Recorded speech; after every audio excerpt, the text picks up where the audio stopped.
வாழ்க வையகம், வாழ்க வையகம், வாழ்க வளமுடன். இறை வணக்கம்.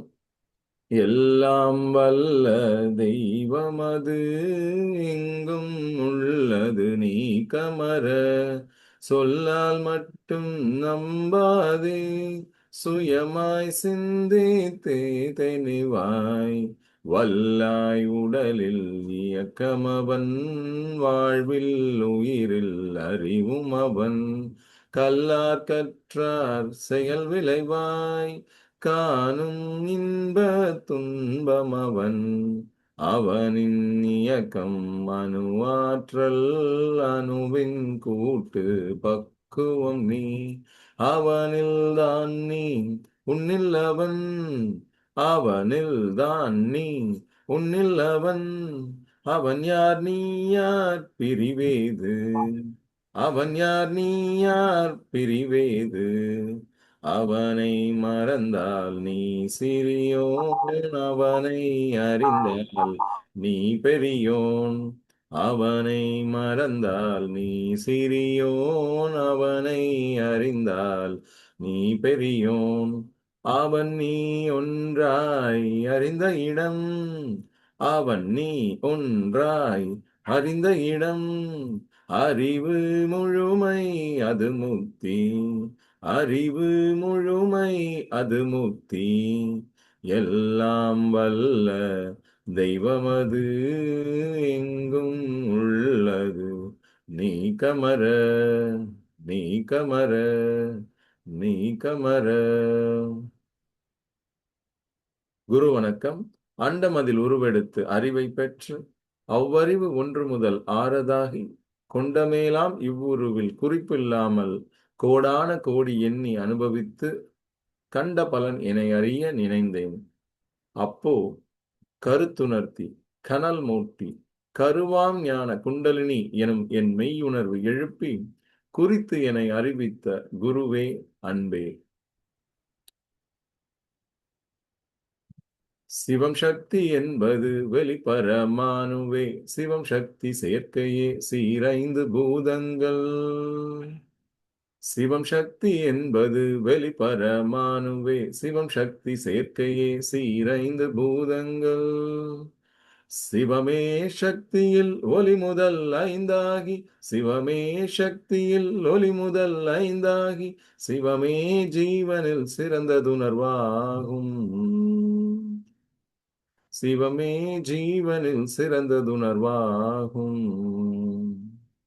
நான் எனும் எழுச்சியை நாடி ஆராய்ந்திட நான் முதலில் மனமாக வெளிப்படும் நான் எனும் எழுச்சியை நாடி ஆராய்ந்திட நான் முதலில் மனமாக வெளிப்படும் நான் மனதின் மூலம் நாட அங்குயிராய் நான் மனதின் மூலம் நாட அங்குயிராய் நான் உயிர் மூலத்தில் நற்சிவமாய்விடும் நான் உயிர் மூலத்தில் நற்சிவமாய்விடும்.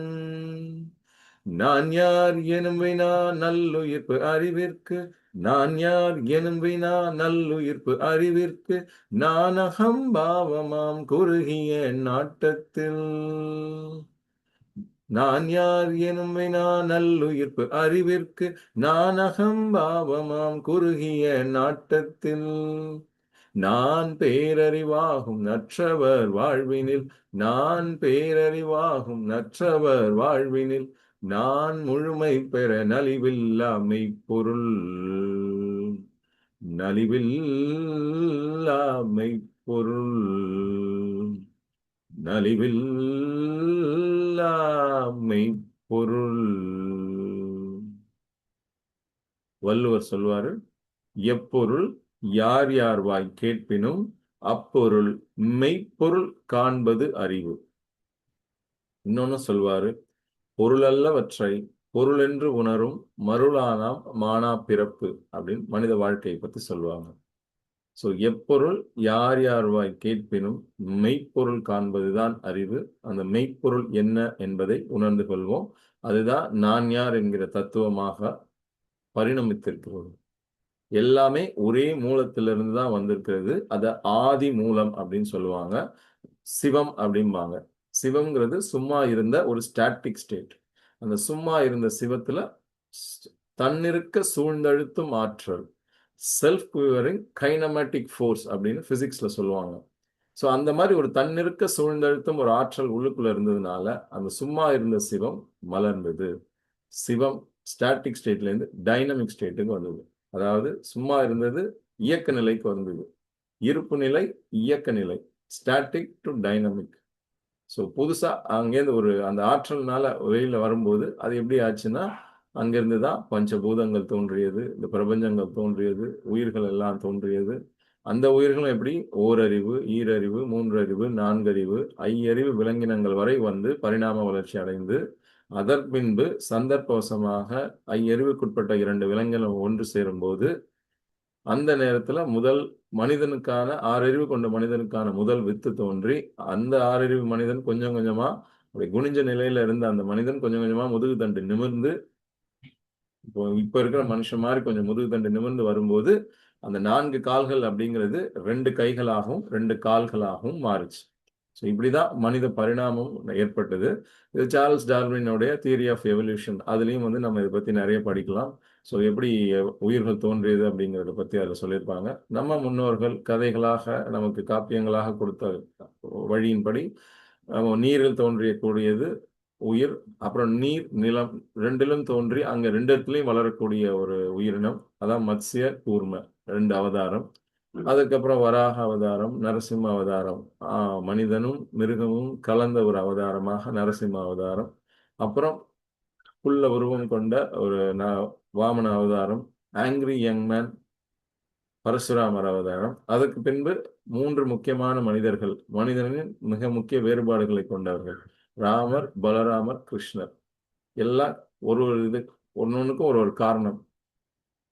அதே போல அதுக்கு பின்பு ஃபைனலா என்னன்னு சொன்னாங்கன்னா கல்கி அப்படின்னாங்க. அதுதான் தசாவதாரம், 10வது அவதாரம் கல்கினாங்க. இப்ப கல்கிங்கிறது யாரு? நீங்களும் நானும் ஒரு கல்கி அவதாரத்தின் ஒரு பங்கா? அல்லது கல்கி அவதாரம்ங்கிறது யாராவது ஒருத்தங்க இனிமேதான் பிறந்து வளர்ந்து நான் தான் கல்கி அப்படின்னு சொல்லுவாங்களா? கல்கி அவதாரம் என்றால் என்ன? இந்த தொடர்ந்து இந்த பயிற்சியை கலந்து கொள்ளுங்கள். ஒரு நாள் உங்களுக்கு அதற்கான விடை உங்களுக்கு கிடைக்கும்.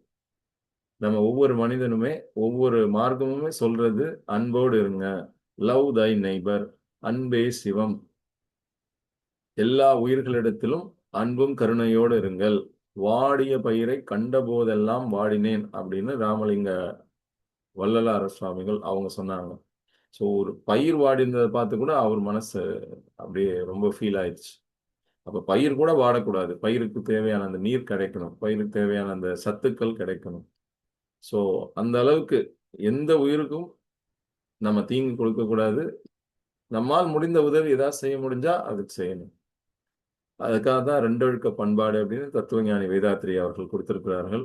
நான் எனது வாழ்நாளில் யாருடைய உடலுக்கும் மனதிற்கும் தீங்கு இழைக்க மாட்டேன். துன்பப்படுபவர்களுக்கு என்னால் முடிந்த உதவிகளை செய்வேன். இதான் ரெண்டொழுக்க பண்பாடு. முதல்ல 5 ஒழுக்க பண்பாடுன்னு ஒரு பாட்டா எழுதினாங்க. அதுக்கு பின்பு அதையே சுருக்கி நான் எனது வாழ்நாளில் யாருடைய உடலுக்கும் மனதிற்கும் துன்பம் தரமாட்டேன். துன்பப்படுபவர்களுக்கு என்னால் முடிந்த உதவிகளை செய்வேன். அந்த மாதிரி ஒரு வாழ்க்கை முறையை நம்ம எல்லாருமே வாழ்ந்தோம் அப்படின்னா இந்த உலகம் சூப்பரா இருக்கும். நம்ம நாடு நல்லா இருக்கும், நம்ம வீடு நல்லா இருக்கும், நம்ம ஊர் நல்லா இருக்கும். நாம ஒரு மனிதன் இன்னொரு மனிதனுக்கு ஒத்தும் உதவியுமாக ஒரு சூப்பரான லைஃப் நம்மளால வாழ முடியும். இங்க படைக்கப்பட்டிருக்கக்கூடிய எல்லா விஷயங்களுமே எல்லா மனிதர்களுக்கும் பொதுவானது. அவரவர் உழைப்பை பயன்படுத்தி நம்முடைய அறிவையும் ஆற்றலையும் ஆக்கப்பூர்வமான வழியில் செலுத்தி உழைத்து அறவழியில் நின்று பொருள் ஈட்டி பணம் சம்பாதிச்சு ஒரு சூப்பரான லைஃப் நம்ம வாழணும். நாமும் நமது குடும்பமும் பயன்பெறக்கூடிய வகையில, இந்த சமூகம் பயன்பெறக்கூடிய வகையில, கடைசியா இந்த சமூகத்தில் கஷ்டப்படுகிற நபர்களுக்கு நம்மால் முடிந்த ஏதாவது ஒரு உதவி நம்ம சம்பாதிச்ச பணத்திலிருந்து செய்யக்கூடிய வகையில ஒரு சிறந்த வாழ்க்கை ஒவ்வொரு மனிதனும் வாழணும். அந்த மாதிரி ஒரு வாழ்க்கையை வாழ்வதற்கு தேவையான பயிற்சிகள் என்ன? இந்த உடம்பு நல்லா இருக்கணும். இந்த உடம்பு நல்லா இருந்தா, உடம்புக்கு உள்ள ஓடிட்டு இருக்கக்கூடிய உயிர் நல்லா இருந்தா நீண்ட நாட்கள் உயிர் வாழ முடியும், இளமையோடு இருக்க முடியும், நம் வேலைகளை நாமே செய்து கொள்ள முடியும். 100 வருஷம் 120 வருடங்கள் வாழ்வது என்பது மனித இனத்தின் ஒரு நார்மல் விஷயம். 120 இயர்ஸ் 120 வருடங்கள்ங்கிறது நார்மலான விஷயம். இன்னைக்கும் ஜப்பான்ல பாத்தீங்கன்னா நிறைய இடங்கள்ல 100 வயசுக்கு மேற்பட்டவர்களை நம்ம பார்க்கலாம். சில கிராமங்கள்ல அந்த வயசுல இருக்கிறவங்க தான் இருப்பாங்க. அவங்கள கண்ணாடி எல்லாம் போட்டுக்க மாட்டாங்க. கண் கண்ணாடி இல்லாமலே படிப்பாங்க. அந்த அளவுக்கு நம்முடைய உடலை நம்மால் வைத்துக் கொள்ள முடியும். ஆனா நாம என்ன பண்றோம்? நம்முடைய அறியாமையினால, நம்முடைய சோம்பேறித்தனத்தினால உடலை சரியா பேணி பாதுகாக்க மாட்டேங்கிறோம். இந்த இன்டர்நேஷனல் யோகா டே, சர்வதேச யோகா தினம், இது 12வதுன்னு நினைக்கிறேன். இந்த யோகா தினம் அறிவிச்சு, இந்த 21 ஜூன் 21 இன்றைய தேதியில உங்கள் அனைவரையும் இந்த ஜூம் நிகழ்வு வழியாகவும் யூடியூப் வீடியோ வழியாகவும் உங்களை சந்திப்பதில் மகிழ்ச்சி. நம்ம உடம்புக்கு தேவையான உடற்பயிற்சியை செய்வோம்.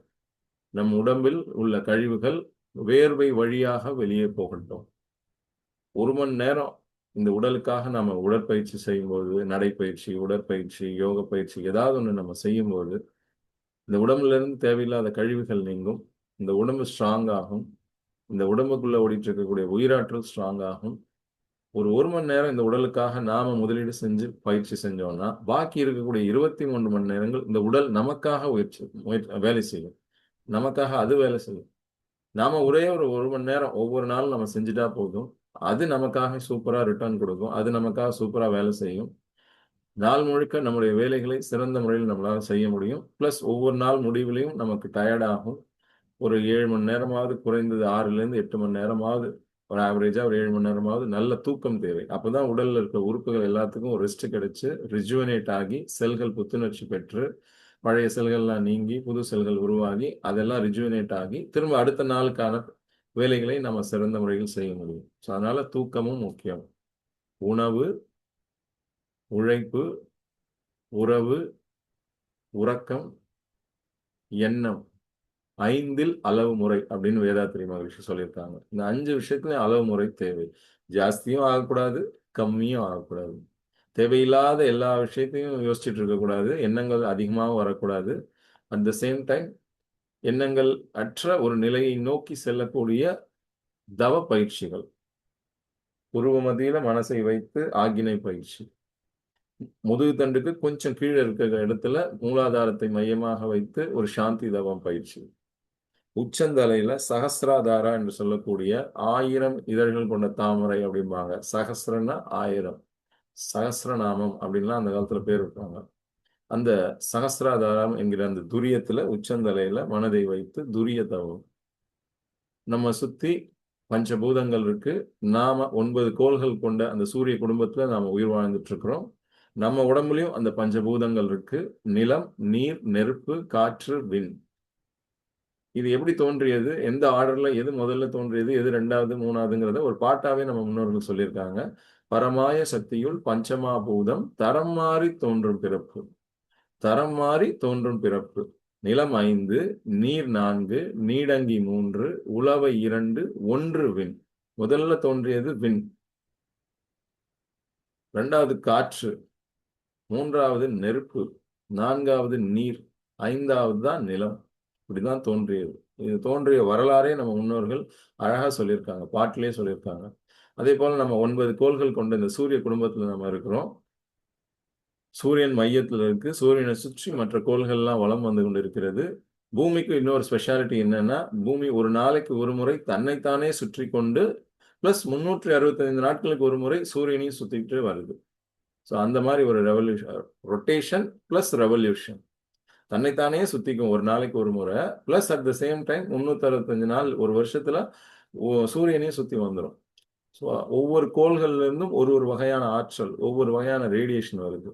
அப்ப அங்கிருந்து வரக்கூடிய அந்த ஆற்றல், அந்த கதிர்கள், அந்த ரேடியேஷன்ல இருந்து நாம ஒன்றி கலந்து அந்த கோள்களோட நாம ஒன்றி கலந்து உயிர் கலப்பு பெற்று அங்கிருந்து வரக்கூடிய அந்த ரேடியேஷன் நம்ம உடல்ல, நம்ம மனசுல சில விஷயங்களை பண்ணும்.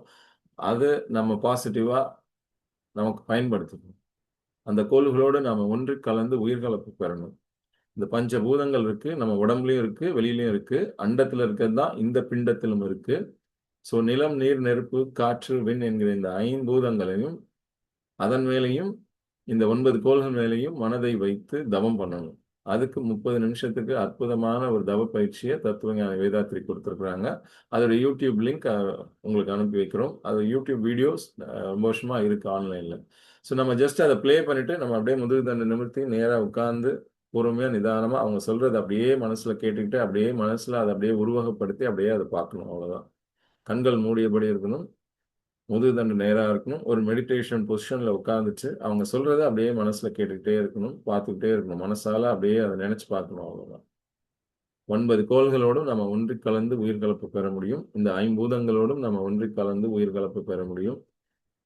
ஒரு 48 நாட்கள் தொடர்ந்து இத செஞ்சு பாருங்க. உங்க வாழ்க்கையில ஒரு விஷயத்த அடையணும் அப்படின்னு ஒரு சங்கல்பத்த எடுத்துக்கிட்டு, அந்த சங்கல்பத்திற்காக ஒரு 48 டேஸ், ஒரு மண்டலம் தொடர்ந்து இந்த பஞ்சபூத நவகிரக தவத்த செஞ்சு பாருங்க. முதல் 10 நாள்லயே உங்களுக்கு ஒரு பெரிய டிஃபரன்ஸ் தெரியும்.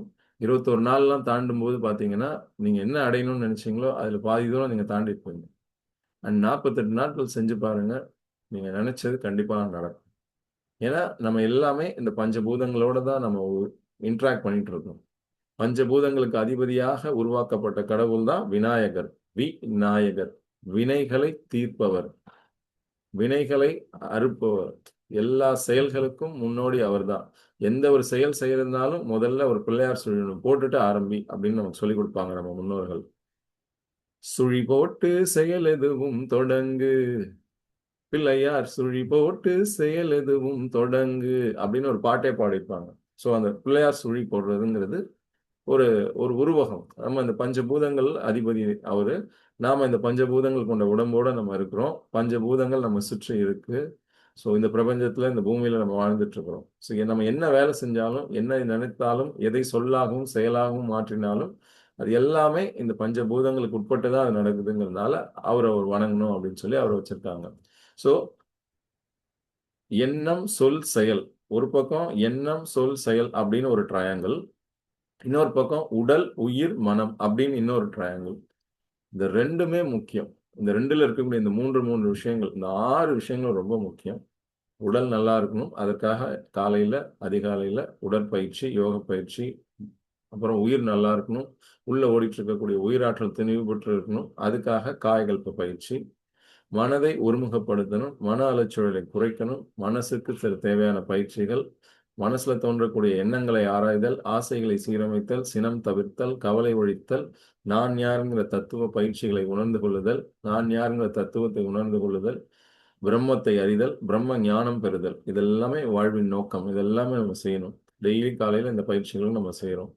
ஸோ உடலுக்காக ஒரு பயிற்சி, உயிருக்காக ஒரு பயிற்சி, மனதை பக்குவப்படுத்தக்கூடிய வகையில தியானம், தவம் பிளஸ் மூச்சு பயிற்சி. இது எல்லாமே டெய்லி பண்ண இந்த உடல், உயிர், மனம் சீரடையும். ஏற்கனவே பண்ணி வச்சிருக்கிற கெட்டதுங்க எல்லாம் கொஞ்சம் கொஞ்சமா சரியாகும். அதனால ஏற்பட்ட பாதிப்புகள்ல இருந்து கொஞ்சம் கொஞ்சமா விடுபட முடியும். அந்த காயகல்ப பயிற்சியெல்லாம் பார்த்தீங்கன்னா, சித்தர்கள் உருவாக்கின அந்த காலத்துல சித்தர்கள் பாடல்கள்ல மறைமுகமா வைத்திருந்த ஒரு பயிற்சி. "ஒரு தரித்த நாடியில் ஒடுங்குகின்ற வாயுவை கருத்தினால் நிறுத்தியே கபாலமெற்ற வல்லீரேல்" உச்சந்தலையில கபாலமேற்ற வல்லீரேல் விருத்தரும் பாலராவார் மேனி சிவக்கும் அம்மை பாதம் உண்மை உண்மை உண்மைன்னு அந்த காலத்துல சிவவாக்கிய சித்தர் பாடல் எழுதியிருக்காரு. அந்த பாடலை பேஸ் பண்ணி தான் இந்த பயிற்சியெல்லாம் இருக்கு. பல வருடங்களாக, பல நூற்றாண்டுகளாக, பல ஆயிரம் ஆண்டுகளாக சித்தர் மரபுல வரிசையா எல்லா ஜெனரேஷன் ஒவ்வொரு ஜெனரேஷனுக்கும் அது டிரான்ஸ்ஃபர் ஆகி இன்னைக்கு நமக்கு அந்த பயிற்சி கிடைச்சிருக்கு.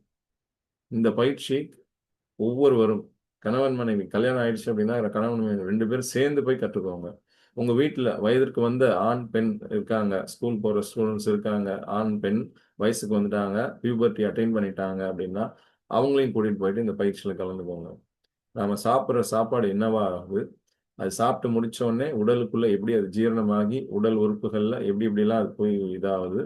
கடைசியாக அது சுக்கிலம், செக்சுவல் வைட்டல் ஃப்ளூயிடா அது எப்படி மாறுது? ஆணுக்கு விந்து, பெண்ணுக்கு நாதம் அப்படின்னு சொல்லுவாங்க. அது எப்படி அந்த மாரி மாறுது? இன்னைக்கு நெறைய பிரச்சனைகள நம்ம பார்க்கிறோம். திருமணம் ஆன பிறகு குழந்தை பேறு பெறுவதில் பல தம்பதியருக்கு கஷ்டம் இருக்கு. உடல் நல்லா இருக்குது. பட் ஆனா அவங்களால கன்சீவ் ஆக முடியல. பிசிஓடின்னு ஒரு பிரச்சனை இருக்கு. பாலிசிஸ்டிக் ஓவேரியன் டிஸார்டர் அல்லது பாலிசிஸ்டிக் ஓவேரியன் சிஸ்டம் அப்படிம்பாங்க. கட்டிகள் நீர் சினைப்பைகள்ல நீர் கட்டிகள்லாம் இருக்குங்கிறாங்க. ஆண்களுக்கு விந்தணு ஸ்ட்ராங்கா இல்ல, சக்தியோட இல்ல, இல்லன்னா அது நீர்த்து போய் இருக்கு. அது நீந்துறதுடைய மொட்டிலிட்டி கம்மியா இருக்குங்கிறாங்க, அல்லது குவான்டிட்டி கம்மியா இருக்கு அப்படிங்கிறாங்க. ஸோ இந்த பிரச்சனைகள்லாம் ஃபியூச்சர்ல வராம இருக்கணும் அப்படின்னா, 15 வயசு ஆயிடுச்சு, வயசுக்கு வந்துட்டாங்க அப்படின்னா, இந்த காயகல்ப பயிற்சியை அவங்களுக்கு கொடுங்க. அவங்களுடைய உடல் எப்பவுமே திணிவு பெற்று இருக்கும், நல்ல ஸ்ட்ராங்கா இருக்கும். அவங்களுக்கு மெடிடேஷன், தியானம், தவம், தீட்சை கொடுப்பாங்க. அதெல்லாம் பண்ணாங்கன்னா டெய்லி ஒரு 15 நிமிஷம் அந்த தியானத்தை பண்ணாங்கன்னா மெமரி பவர் அவ்வளோ இன்க்ரீஸ் ஆகும். கான்சென்ட்ரேஷன் இன்க்ரீஸ் ஆகும். மன ஓர்மை, கான்சென்ட்ரேஷன் பவர் இன்க்ரீஸ் ஆகும். அவங்க என்ன படிக்கணும்னு நினைக்கிறாங்களோ அதை வந்து 1 மணி நேரத்தில் படிக்க வேண்டிய விஷயத்த அவங்களால 20 நிமிஷம் அல்லது 30 நிமிஷத்துலேயே சீக்கிரமாக படித்து முடிச்சு மைண்டில் அதை ஸ்டோர் பண்ண முடியும். அப்படி ஸ்டோர் பண்ண விஷயத்த எக்ஸாம் போது அவங்களால திரும்ப அதை யோசிச்சு நினைச்சு பார்த்து அதை அப்படியே எழுத முடியும். மன ஓர்மைங்கிறது ரொம்ப முக்கியம். மாணவர்களுக்கு மெமரி ஸ்கில்ஸை இன்க்ரீஸ் பண்ணுறதுக்கும் மன ஓர்மைக்கும் கான்சன்ட்ரேஷன் இன்க்ரீஸ் பண்ணுறதுக்கும் இந்த தியானம், தவம், தீட்சை பயிற்சிகள் ரொம்ப முக்கியம். ஸோ 15 வயசு ஆயிடுச்சுன்னா அவங்கள கூட்டிகிட்டு போயிட்டு இந்த பயிற்சியெல்லாம் கற்றுக் கொடுத்து, தவத்தை கற்றுக் கொடுத்து, எளிய முறை உடற்பயிற்சியும் கற்றுக் கொடுத்து பயிற்சியை ஆரம்பிச்சிட சொல்லுங்கள். சின்ன வயசுலேயே பண்ண ஆரம்பிச்சிட்டாங்கன்னா வாழ்க்கை அவ்வளோ சூப்பராக, லைஃப் சூப்பராக இருக்கும். எங்களுக்கெல்லாம் லேட்டாக கிடைச்சது, லேட்டாக கிடைச்சதையும் ஃபாலோ பண்ணி நடுவில் திடீர்னு விட்டுட்டு திரும்ப மறுபடியும் ஃபாலோ பண்ணிட்டு இருக்கோம். நிறைய அதனால சிக்கல்கள் நடுவில் வந்தது, ஃபாலோ பண்ணாமல் விட்டதுனால. திரும்ப அதை ஃபாலோ பண்ண ஆரம்பிச்சோன்னே உடல் நல்லா இருக்கு, உயிர் நல்லா இருக்கு, மனம் நல்லா இருக்கு, நிம்மதியான ஒரு வாழ்க்கையை வாழ முடியுது. டெய்லி ஒரு 15 நிமிஷம் தவம், ஒரு அரை மணி நேரம் உடலுக்கான உடற்பயிற்சிகள், இன்னொரு அரை மணி நேரம் வேகமான நடைப்பயிற்சி. உடல்ல லிம்ஃபாட்டிக் சிஸ்டம்னு இருக்கு, நீர் ஓட்டம், லிம்ஃபாட்டிக் சிஸ்டம். அதை ஆக்டிவேட் பண்ணணும்னா நடக்கணும், நல்லா வேகமா பிரிஸ்கா நடக்கணும். அந்த காலத்துல வாழ்க்கை முறையே நடையாக தான் இருந்தது. வீட்டில இருந்து காட்டுக்கு, அதாவது அவங்க விவசாயம் பண்ணக்கூடிய நிலத்துக்கு நடந்தே போவாங்க. அதே போல மார்க்கெட்டுக்கு, காய்கறி மார்க்கெட்டு, பழம் வாங்கணும், அந்த சந்தைக்கு போகணும் அப்படின்னாலும் நடந்தே போய் வாங்கிட்டு நடந்தே வருவாங்க. நடைங்கிறது வாழ்க்கையில ஒரு பயிற்சி முறையாகவே இருந்தது, ஆட்டோமேட்டிக்கா இருந்தது. ஆனா இன்னைக்கு நம்ம சைக்கிள், ஸ்கூட்டர், கார்னு பல்வேறு வகையான விஷயங்கள் வந்துட்டதுனால நம்மளால அந்த உடலுக்கு அந்த பயிற்சியை கொடுக்க முடியல. அதனால நடைப்பயிற்சிங்கிறது தனியா ஒரு பயிற்சியா நம்ம செய்ய வேண்டிய சூழ்நிலைக்கு நம்ம வந்துட்டோம். ஸோ இந்த யோகா தினத்துல ஒரு சங்கல்பம் எடுங்க. உடல், உயிர், மனம் 3ஐயும் சரி பண்றதுக்கான பயிற்சியை செய்யுங்க. எண்ணம், சொல், செயல் அந்த 3ஐயும் சரி செய்வதற்கான மனப்பயிற்சிகள், மனவளக் கலையை கற்றுக்கொள்ளுங்கள். உங்கள் வீட்டிற்கு அருகில் உள்ள மனவளக்கலை மன்ற அறக்கட்டளைக்கு, தவ மையத்திற்கு, அல்லது பொள்ளாச்சி மாவட்டம் ஆழியாறில் உள்ள ஆழியாறு அறிவு திருக்கோயிலுக்கு போயிட்டு பயிற்சிகள் செய்யுங்க. பயிற்சியை கற்றுக்கோங்க, தொடர்ந்து செய்யுங்க. செய்வதற்கு 108 நாட்கள் தொடர்ந்து இந்த பயிற்சியை செய்யறதுக்கு மோட்டிவேட் பண்ணிட்டு இருக்கோம். உங்க வீட்டுக்கு அருகில் உள்ள பயிற்சி மையம் எங்க இருக்கு அப்படின்னு தெரிஞ்சுக்கணும்னா இந்த நிகழ்வுக்கு ஓரத்துல பேரு, பக்கத்துல ஃபோன் நம்பர் இருக்கு, வாட்ஸ்அப் நம்பர், மெசேஜ் பண்ணுங்க. நாங்க உங்க வீட்டுக்கு பக்கத்துல இருக்கக்கூடிய அந்த தவ மையத்தோட அட்ரஸ், ஃபோன் நம்பர் வாங்கி தரோம். அங்க போயிட்டு நீங்க பயிற்சியை கத்துக்கிட்டு நீங்க செய்ய ஆரம்பிங்க. டெய்லி செய்யுங்க. தவம், எளிய முறை உடற்பயிற்சி, காயகல்ப பயிற்சி 3ஐயும் தொடர்ந்து செய்ய செய்ய செய்ய உடல், உயிர், மனம் 3மே சரியாகும். இந்த 3 சரியாயிடுச்சு அப்படின்னாலே ஆட்டோமேட்டிக்கா மனதை அகத்தாய்வு செய்யக்கூடிய செல் செல்ஃப் இன்ட்ராஸ்பெக்ஷன் பயிற்சி அடுத்தது சொல்லி தருவாங்க. அதாவது அகத்தாய்வு. நம்முடைய அகத்தை நாமே ஆய்வு செய்யக்கூடியது.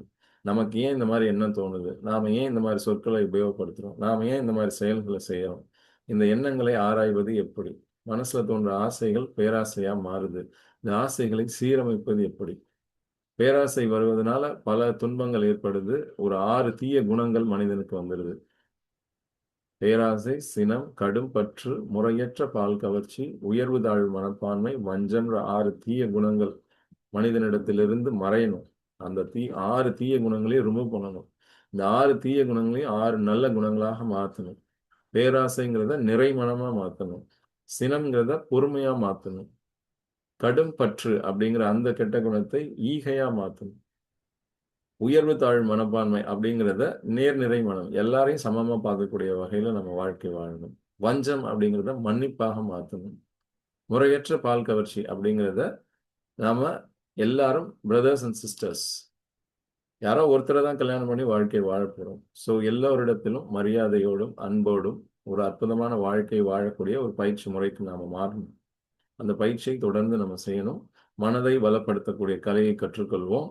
அண்ட் நாங்க insurance, mutual fund advisor, financial அட்வைசரா இருக்கிறதுனால, ஃபினான்ஷியல் பிளானரா இருக்கிறதுனால, ஒரு ஃபெலோ சார்ட்டர்ட் ஃபினான்ஷியல் பிராக்டிஷனரா இருக்கிறதுனாலையும் பொருளாதார வளம், ஸோ பொருள் வளத்தை பற்றி நாங்கள் நிறைய விஷயங்கள் உங்களுக்கு சொல்லித் தருவோம். ஸோ இந்த 108 நாட்கள் பயிற்சியில் டெய்லி காலையில் பயிற்சி செய்யும்போது உங்களுக்கு உடல், உயிர், மனம் சரியாகும். உங்களுடைய எண்ணம், சொல், செயல் சரியாகும். மனவளக்கலை பயிற்சியை போய் கற்றுக்கிட்டு செய்யுங்க.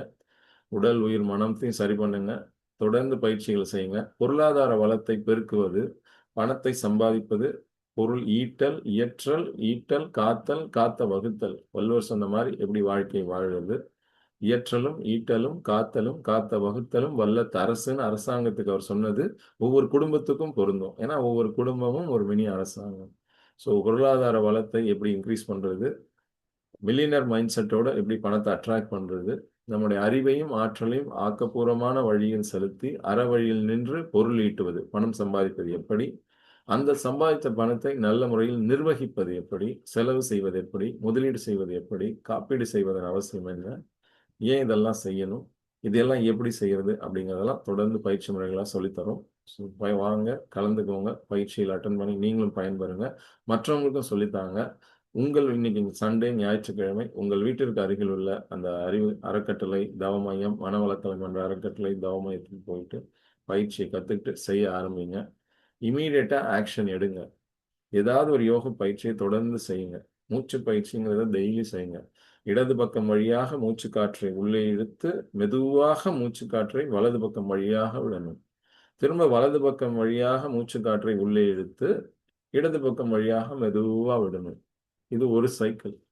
இதே மாதிரி ஒரு 5 முறை, 10 முறை, 18 முறை அல்லது 20 முறை அந்த மாதிரி தொடர்ந்து அந்த பயிற்சி செய்யும்போது, மூச்சு பயிற்சி செய்யும்போது நம்மளுடைய சுவாசம் நல்லா இருக்கும். நம்முடைய மூச்சு பயிற்சி மனம் நம்ம கண்ட்ரோல்ல வரும். மனதை அறியக்கூடிய வகையில் சிறப்பான முறையில் நம்ம வாழ்க்கையை வாழ முடியும். மூச்சு பயிற்சிங்கிறது வாசிங்கிறது ரொம்ப ரொம்ப முக்கியம். மூச்சு நம்ம கண்ட்ரோல்ல இருக்கணும்.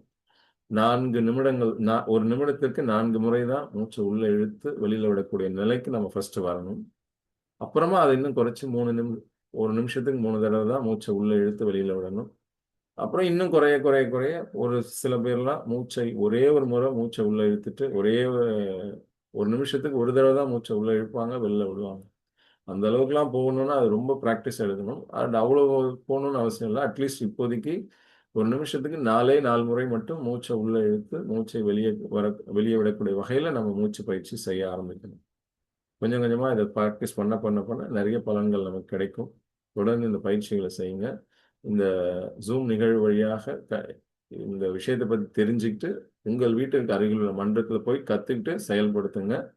டெய்லி பயிற்சி செய்யுங்க. ஒரு மணி நேரம் உடலுக்கு முதலீடு பண்ணுங்க. அது 23 மணி நேரம், அடுத்த 23 மணி நேரம் உங்களுக்கு ஹெல்ப்ஃபுல்லாக இருக்கும். பொருளாதார வளத்தை பற்றிய அந்த ஸ்பீச்சஸ், அந்த விஷயங்கள் அதெல்லாம் இனி வரக்கூடிய காலங்களில் இப்போதான் இன்னைக்கு நம்ம 17th டே, இன்னைக்கு 5ஆம் தேதி ஜூன் ஆரம்பித்தோம். ஸோ இன்னைக்கு நம்ம 17th டே இன்னைக்கு நம்ம பயிற்சி செஞ்சுட்டு இருக்கோம். தொடர்ந்து வரக்கூடிய காலங்களில் இந்த உடல், உயிர், மனதை சரிப்படுத்திட்டு அதை அப்படியே நம்ம பொருளாதார வளத்தை பற்றியும் நிறைய விஷயம் நம்ம தெரிஞ்சுப்போம். அதை எப்படி செயல்படுத்துறதுங்கிறத பார்ப்போம். நன்றி நண்பர்களே. இந்த யோகா டேல ஏதாவது ஒரு பயிற்சி செய்யுங்க. எதுவும் பண்ண முடியல, எதுவும் தெரியாது அப்படின்னா அட்லீஸ்ட் மூச்சு பயிற்சி இப்போ சொன்ன மாதிரி மூச்சு நல்லா ஆழ்ந்த மூச்சு, டீப் பிரீதிங், நல்லா நிமிர்ந்து உட்கார்ந்து மூச்சை நல்லா இழுத்தீங்கன்னா நுரையீரல் ஃபில்லப் ஆகும், செஸ்ட் எக்ஸ்பேண்ட் ஆகும், வயிறு எக்ஸ்பேண்ட் ஆகும், லேசாக வயிறு வெளில வரும். ஏன்னா காற்று உள்ளே போய் ஃபில் ஆகுது. அப்புறம் மெதுவாக அந்த மூச்சு காற்றை வெளியில் விடணும். அப்படி மெதுவாக மூச்சு காற்றை வெளில விடும்போது வயிறு முதல்ல சுருங்கும், அப்புறம் செஸ்ட்டு, லங்ஸ்லாம் சுருங்கும், நார்மல் போனுக்கு வந்துடும். ஸோ இதை செஞ்சு முடிக்கிறதுக்கு ஒரு 15 செகண்ட் எடுத்துக்கணும். நம்ம மூச்சை உள்ளே இழுக்க ஒரு 5 செகண்ட், ஹோல்ட் பண்ணுறதுக்கு ஒரு 5 செகண்ட்ஸ், அப்புறம் ஒரு வெளியில் விடுறதுக்கு ஒரு 6 செகண்ட்ஸ், 4, 5, 6 அப்படின்னு வச்சுக்கோங்க. மூச்சை இழுக்கிறதுக்கு 4 செகண்ட், உள்ள ஹோல்டு பண்ணுறதுக்கு 5 செகண்ட், வெளியில் விடுறதுக்கு ஒரு 6 செகண்ட். 6, 5, 4 கூட்டினீங்கன்னா 15 செகண்ட் வரும். ஒரு நிமிஷத்தில் இது மாதிரி 4 தடவை நம்ம பண்ணோம்னா ரொம்ப சிறப்பாக இருக்கும். இது மாதிரி செஞ்சு செஞ்சு ப்ராக்டிஸ் பண்ணுங்கள். ஒரு நாளைக்கு ஒரு 2-3 நிமிஷமாவது, காலையில் ஒரு 2-3 மினிட்ஸ், மதியம் சாப்பாட்டுக்கு முன்னாடி ஒரு 2-3 மினிட்ஸ், இரவு சாப்பாட்டுக்கு முன்னாடி ஒரு 2-3 மினிட்ஸ் இந்த பயிற்சி செஞ்சுட்டு சாப்பிட்டு பாருங்கள். நல்லா இருக்கும் வாழ்க்கை. உடற்பயிற்சி, மனப்பயிற்சி, மூச்சு பயிற்சி தொடர்ந்து செய்வோம். வீட்டுக்கு பக்கத்தில் இருக்க சென்டரில் போயிட்டு கற்றுக்கிட்டு, அங்கேருந்து கற்றுக்கிட்டு அதுக்கப்புறம் உங்கள் வீட்டில் டெய்லி ப்ராக்டிஸ் பண்ணுங்கள். செய்ய ஆரம்பித்த பிறகு உங்களுக்கு என்ன மாற்றங்கள் ஏற்படுதுங்கிறத ஃபீட்பேக்காக எங்களுக்கு சொல்லுங்கள். நிறைய விஷயங்கள், உடல் நலம், மனநலம், பொருளாதார வளம், உறவுகள் மேம்படுவது, ரிலேஷன்ஷிப், ஆன்மீகம். இந்த 5 துறைகளிலும் ஹோலிஸ்டிக் growth. இந்த 5 துறைகளிலும் வளர்ச்சி ஏற்படுத்துவதற்கு தேவையான பயிற்சிகளை நம்ம தொடர்ந்து இந்த இதில் நிகழ்வுல செய்வோம். தொடர்ந்து வாங்க, தொடர்ந்து லாகின் பண்ணுங்க, பயிற்சி செய்யுங்க. வீட்டுக்கு பக்கத்தில் இருக்க சென்டரில் போய் கற்றுக்கிட்டு பயிற்சிகளை செய்யுங்க. மீண்டும் நாளை நிகழ்வில் சந்திப்போம். 5:30 to 6 or 6:15 உங்களால் அட்டன் பண்ண முடியலன்னா இதை யூடியூப் வீடியோவாக போடுவோம். அந்த வீடியோவை பார்த்து தெரிஞ்சுக்கோங்க. ஒவ்வொரு நாளும் தொடர்ந்து பயிற்சி செய்வோம். ஒரு 108 நாள் பண்ணிட்டோம் அப்படின்னா அதுவே நம்முடைய வாழ்க்கையின் ஒரு ஹேபிட்டாக, ஒரு பழக்க வழக்கமாக மாறிடும். அதே இன்னொரு 108 நாட்களுக்கு எக்ஸ்டெண்ட் பண்ணோம்னா, மறுபடியும் ஒரு 108 நாட்கள் எக்ஸ்டெண்ட் பண்ணோம்னா ஒரு 326 நாள் வந்துடும். வாழ்க்கை ஹேபிட், நம்மளுடைய கேரக்டராகவே அது மாறிடும், எல்லா பயிற்சிகளும். ஸோ அந்த மாதிரி ஒரு சூப்பரான வாழ்க்கையை வாழ்வதற்கு, அற்புதமான வாழ்க்கையை வாழ்வதற்கு, உலக அமைதி பெறணும்னா உள்ளத்தில் அமைதி ஏற்படணும். என் உள்ளத்தில் ஏற்படும் அமைதி, இந்த தனி மனித அமைதி என் குடும்பத்திலும் அமைதியை ஏற்படுத்தும். ஸோ தனி மனித அமைதி மூலம் குடும்ப அமைதி, பல குடும்பங்களின் அமைதி மூலம் உலக அமைதி. உலகத்தை போய் என்னால் மாற்ற முடியாது, என் குடும்பத்தில் இருக்கிற எல்லாரையும் என்னால் மாற்ற முடியாது. என்னால் என்ன மாற்றிக்க முடியும்? அந்த வேலையை நான் சிறப்பாக செஞ்சேன்னா என்னை சுற்றி இருக்கிற ஒவ்வொருத்தரும் அவங்க தங்களை தாங்களே மாற்றிக்கொள்வார். நான் போய் அவங்க கிட்ட சொல்லணும்னு அவசியம் இல்லை. இப்போ இந்த மாதிரி மாற்றம் ஏற்படும் போது, ஒவ்வொரு தனி மனிதனுக்குள்ளும் அமைதி ஏற்படும் போது, அது குடும்ப அமைதியாக, தெரு அமைதியாக, ஊர் அமைதியாக, அந்த மாவட்ட அமைதியாக, அந்த மாநில அமைதியாக, அந்த நாட்டின் அமைதியாக, பல்வேறு நாடுகளில் இது ஸ்ப்ரெட் ஆகி உலக அமைதி பெற முடியும். ஸோ இதுதான் ப்ராசஸ். இந்த ப்ராசஸை தொடர்ந்து செய்வோம். மீண்டும் நாளை நிகழ்வு சந்திப்போம். வாழ்க வையகம், வாழ்க வையகம், வாழ்க வளமுடன். வெளியில் வாக்கிங் பயிற்சிக்கான நேரம் ஆயிடுச்சு. ஸோ யோகா டேக்காக ஒரு ஸ்பெஷலாக ஒரு இடத்துல கூப்பிட்டுருக்காங்க. அங்கேயும் போய் பயிற்சி செய்யணும், டெமான்ஸ்ட்ரேஷன் செஞ்சு காட்டணும். நாளை நிகழ்வில் சந்திப்போம். வாழ்க வளம்.